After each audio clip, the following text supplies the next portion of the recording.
Welcome friends, मैं राजीव कुमार आप सभी का अपने चैनल लास्ट टाइपिंग सेंटर में स्वागत करता हूं।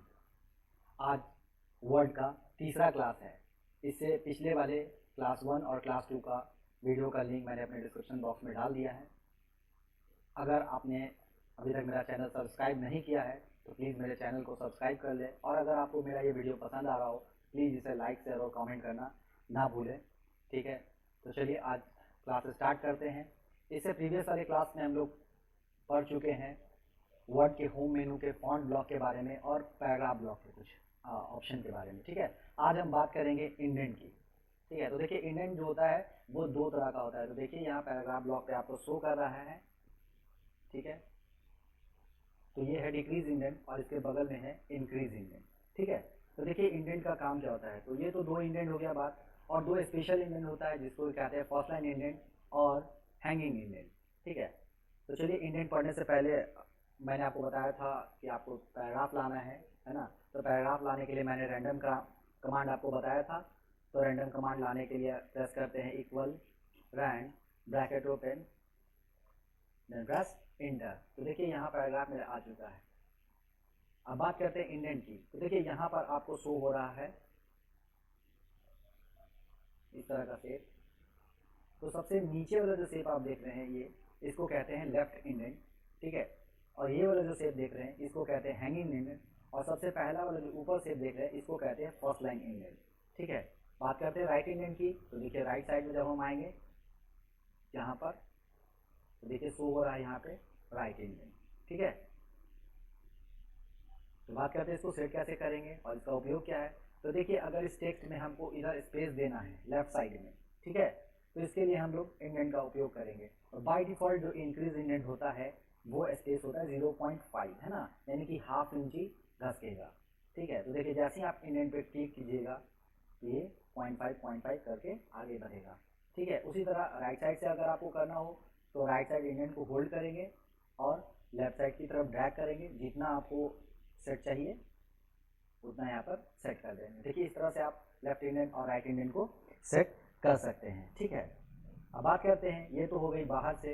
अब इसको अंदर से भी आप सेट कर सकते हैं। तो चलिए मैंने पैराग्राफ को सिलेक्ट कर लिया है और पैराग्राफ ब्लॉक के अंदर चलते हैं। देखिए यहाँ पर आपको शो कर रहा है इंडेंटेशन। ठीक है, इंडेंटेशन तो देख रहे हैं जैसा कि यहाँ लिखा रहा है लेफ्ट इंडेंट और राइट इंडेंट, जो कि अभी मेरा 0 पर है, यानी जो पैराग्राफ हम सेलेक्ट किए हैं वो अभी 0 इंडेंट पे सेट है। और यहाँ देखिए स्पेशल दिखा रहा है, और स्पेशल में जब हम क्लिक करेंगे तो देखिए यहाँ फर्स्ट लाइन इंडेंट है और हैंगिंग इंडेंट है। ठीक है, तो चलिए पहले हम लेफ्ट हैंड इंडेंट को सेट करते हैं। तो जैसा कि मेरे दूसरे वाले पैराग्राफ में हमको इंडेंट सेट करना है 2.5, तो यहाँ लिखेंगे 2.5। और राइट से भी अगर हमको स्पेस देना है तो यहाँ मान लीजिए राइट से हमको स्पेस देना है 1.5, तो कर लेंगे। और उसके बाद ओके को प्रेस करेंगे। तो जैसे आप ओके प्रेस कीजिएगा देखिए आपका जो टेक्स्ट है वो दोनों तरफ से स्पेस बन चुका है। ठीक है, तो ये तो बात हो गई लेफ्ट इंडेंट और राइट इंडेंट की। तो देखिए यहाँ पर जब आप लेफ्ट इंडेंट सेट करते हैं तो देखिए क्या होता है कि तीनों जो शेप है वो एक साथ यहाँ पर आ गया। ठीक है, लेकिन जब हम फर्स्ट लाइन इंडेंट सेट करेंगे तो केवल ऊपर वाले से ही सेट करेंगे। चलिए मैं दिखाता हूँ आपको, पहले बाहर से और फिर ब्लॉक के अंदर से भी सेट करके। तो देखिए मैंने तीसरे वाले पैराग्राफ को सिलेक्ट कर लिया है।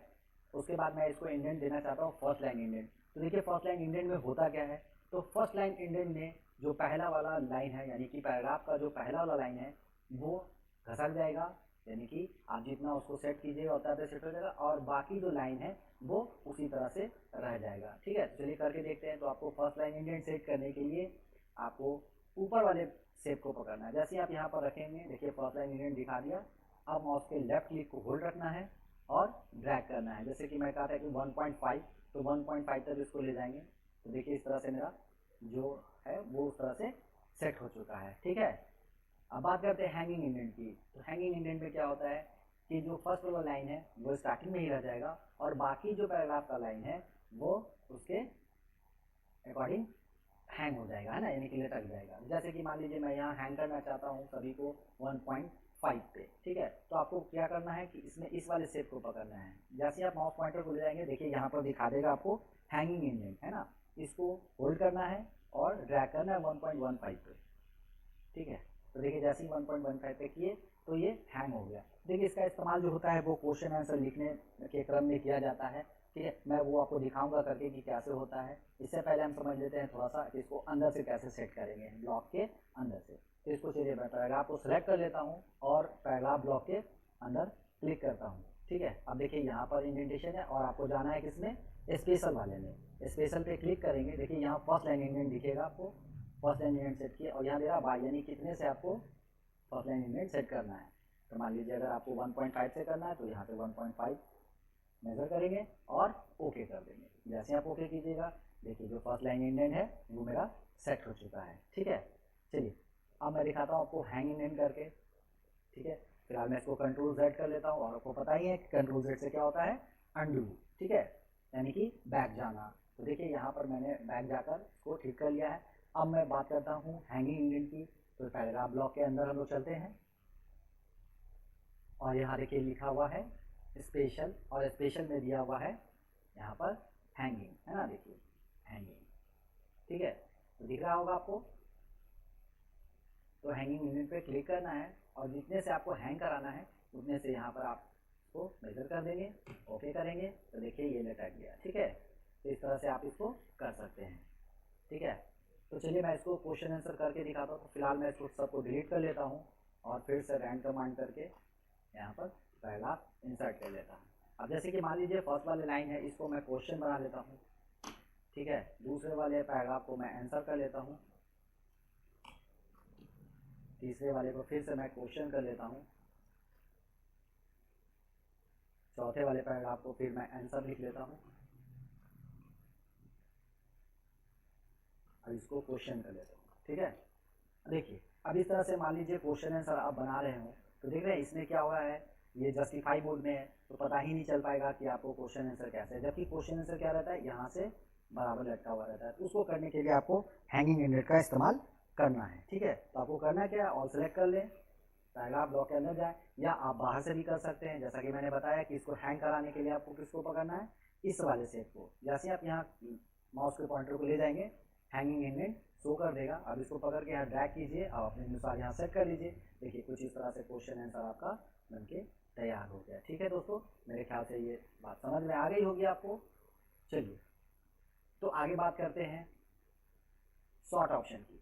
तो देखिए सॉर्ट ऑप्शन का इस्तेमाल होता है असेंडिंग और डिसेंडिंग ऑर्डर करने के लिए। मान लीजिए आप कुछ टाइप कर रहे हैं और वो अल्फ़ाबेटिकल अरेंज नहीं है। जैसे मान लीजिए मैं यहाँ कुछ टेक्स्ट लिख लेता हूँ, ठीक है।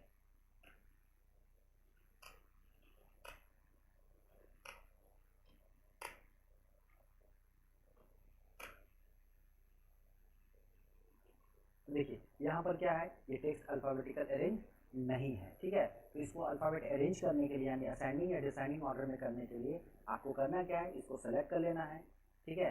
सेलेक्ट करने के बाद आपको सॉर्ट ऑप्शन पे क्लिक करना है, जो कि यहाँ दिखा रहा है और इसका सिंबल आपको दिख रहा होगा AZ और नीचे एरो किया हुआ है, ठीक है। इसको कहते हैं सॉर्ट ऑप्शन। तो बस आपको सॉर्ट ऑप्शन पे क्लिक करना है, कुछ इस तरह का इंटरफेस आपके सामने खुलेगा।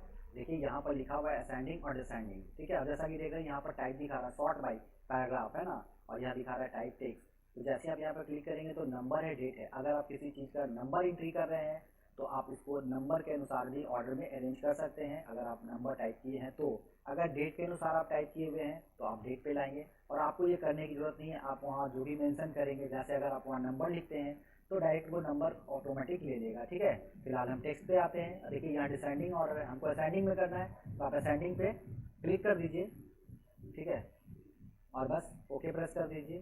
तो देखिए ये आपका जो टेक्स्ट है वो असेंडिंग ऑर्डर में आ चुका है, ठीक है। उसी तरह अगर इसको डिसेंडिंग में करना होगा तो आप डिसेंडिंग पे क्लिक कर देंगे तो आपका ये टेक्स्ट डिसेंडिंग ऑर्डर में अरेंज हो जाएगा, ठीक है। बात करते हैं इस वाले ब्लॉक की। तो देखिए यहाँ सिंबल दिया हुआ है और देखिए यहाँ लिख रहा है कि show paragraph marks and hidden formatting symbol.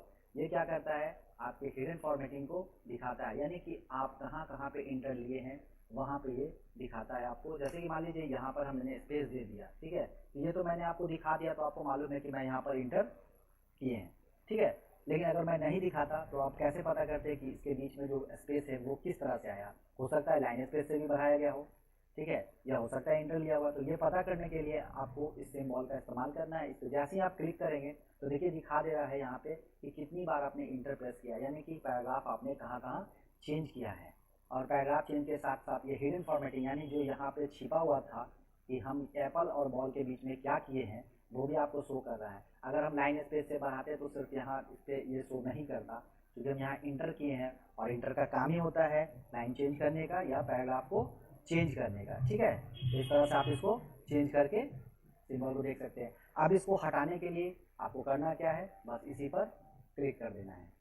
ठीक है, इसी पर हम वापस क्लिक कर देते हैं और देखिए मेरा हट गया। ठीक है, तो मेरे ख्याल से दोस्तों समझ गए होंगे।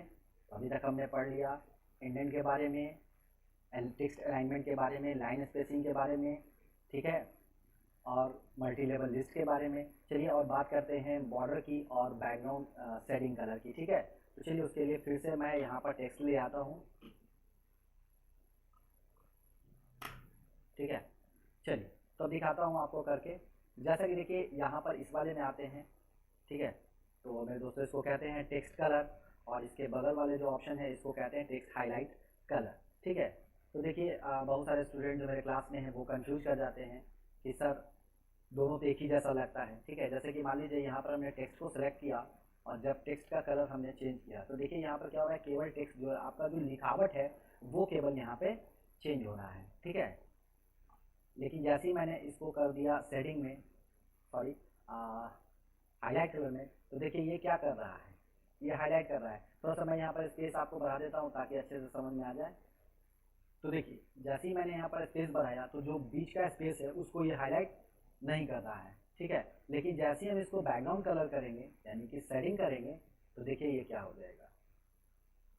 तो जैसे ही शेडिंग करते हैं तो ये पूरा बॉक्स यानी कि जो इसका आयताकार भाग है बाहरी, उसको ये पूरा कलर कर देता है। ठीक है मेरे दोस्तों, तो मेरे ख्याल से समझ गए होंगे कि टेक्स्ट कलर और हाईलाइट कलर और बैकग्राउंड कलर में क्या क्या अंतर है। ठीक है, आपको करना क्या है, देखिए ये हर एक एग्जाम के लिए हो जाता है। अगर आप बेल्ट्रॉन का खासकर तैयारी कर रहे हैं तो अगर आप ब्लॉक वाइज इसकी तैयारी करेंगे तो वो भी आपको क्लियर हो जाएगा। बस आपको क्या करना है कि सिंबल को ध्यान में रखना है कि कौन सा सिंबल जो है वो किस ब्लॉक और किस ऑप्शन के लिए है।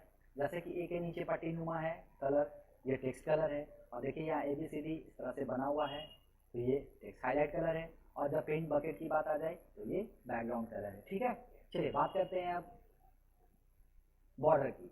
ठीक है, तो देखिए यहाँ पर सिलेक्ट किया मैंने और यहाँ बॉर्डर ऑप्शन पे क्लिक करेंगे। देखिए ऊपर दिया हुआ है बॉटम बॉर्डर। बॉटम बॉर्डर अगर आपको केवल टेक्स्ट में नीचे से लगाना है तो आप बॉटम बॉर्डर का इस्तेमाल कर सकते हैं। अगर पैराग्राफ के सिर्फ ऊपर में आपको लगाना है तो टॉप बॉर्डर, लेफ्ट से सेट करना है तो लेफ्ट बॉर्डर, राइट से करना है तो राइट बॉर्डर। लेकिन अगर आप चाह रहे हैं कि चारों तरफ से करना है तो आपको लेफ्ट राइट टॉप बॉटम करने की जरूरत नहीं है। आप केवल आउटसाइड बॉर्डर पे क्लिक करेंगे तो देखिए यहाँ आउटसाइड बॉर्डर क्लिक हो गया। चलिए अब यहाँ दिखाते हैं आउटसाइड बॉर्डर और बॉर्डर में क्या फर्क पड़ेगा। चलिए इसको कंट्रोल Z कर लेते हैं और कंट्रोल A से मैं सभी को सिलेक्ट कर लेता हूँ, पूरे पैराग्राफ को।